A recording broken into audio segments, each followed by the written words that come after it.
Parliament ఎన్నికల్లో వీలైనన్ని ఎక్కువ సీట్లు గెలిపే లక్ష్యంగా సీఎం రేవంత్ రెడ్డి ఎన్నికల ప్రచారంలో దూసుకుపోతున్నారు. ఇవాళ 3 పార్లమెంటు నియోజకవర్గాల్లో రేవంత్ రెడ్డి పర్యటించనున్నారు. ఆదిలాబాద్, నిజామాబాద్, మల్కాజ్గిరి లోక్సభ నియోజకవర్గాల్లో కాంగ్రెస్ అభ్యర్థులకు మద్దతుగా ప్రచారం చేయనున్నారు. ఉదయం 11 గంటలకు ఆదిలాబాద్, మధ్యాహ్నం 1 గంటకు నిజామాబాద్, సాయంత్రం 4 గంటల 15 నిమిషాలకు మేడ్చల్ బహిరంగ సభల్లో పాల్గొననున్నారు. దీనిపై మరింత సమాచారం అందించడానికి మా ప్రతినిధి వాసు ఫోన్ లైన్లో సిద్ధంగా ఉన్నారు. వాసు, చెప్పండి. బ్రహ్మణి సీఎం రేవంత్ రెడ్డి ఇవాళ 3 జిల్లాల్లో అభ్యర్థుల నామినేషన్ల కార్యక్రమంలో పాల్గొంటారు.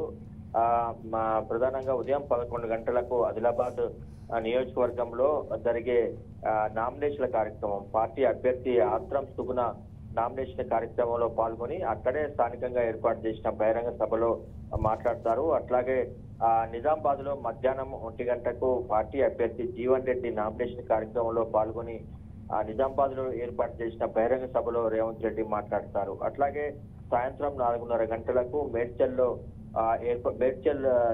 లో ఏర్పాటు చేసిన బహిరంగ సభలో పార్టీ అభ్యర్థి సునీతా మహేందర్ రెడ్డికి మద్దతుగా ఆయన ఎన్నికల ప్రచార సభలో పాల్గొంటారు. ఇప్పటికే 4 పార్లమెంట్ నియోజకవర్గాల్లో జరిగిన ఎన్నికల ప్రచార సభల్లో రేవంత్ రెడ్డి పాల్గొని ప్రసంగించారు.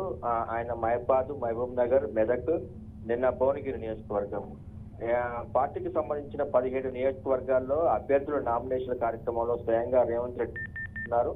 అనంతరం జరిగే బహిరంగ సభల్లో ఆయన ప్రసంగిస్తున్నారు. ఇవాళ జరిగే ఈ 3 బహిరంగ సభల్లో పార్టీ అభ్యర్థులకు సంబంధించిన నామినేషన్ కార్యక్రమం ఉంటుంది.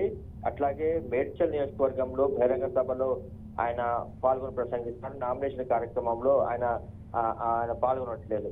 ఈ రకంగా 17 నియోజకవర్గాల్లో ఆయన రోజుకి నియోజకవర్గానికి 3 బహిరంగ సభలు చొప్పున పాల్గొనాలని చెప్పి ఆయన షెడ్యూల్ ఖరారు చేసుకున్నారు. ఆ రకంగా రోడ్ షోలు కానీ, బహిరంగ సభలు కానీ, కార్నర్ మీటింగ్స్ కానీ ద్వారా ప్రజల్లోకి వెళ్లి కాంగ్రెస్ పార్టీకి సంబంధించిన కార్యక్రమాలు కానీ, సంక్షేమ పథకాలు కానీ చెప్పే ప్రయత్నం చేస్తున్నారు. సంబంధించి ఓకే, థ్యాంక్ యూ వాసు.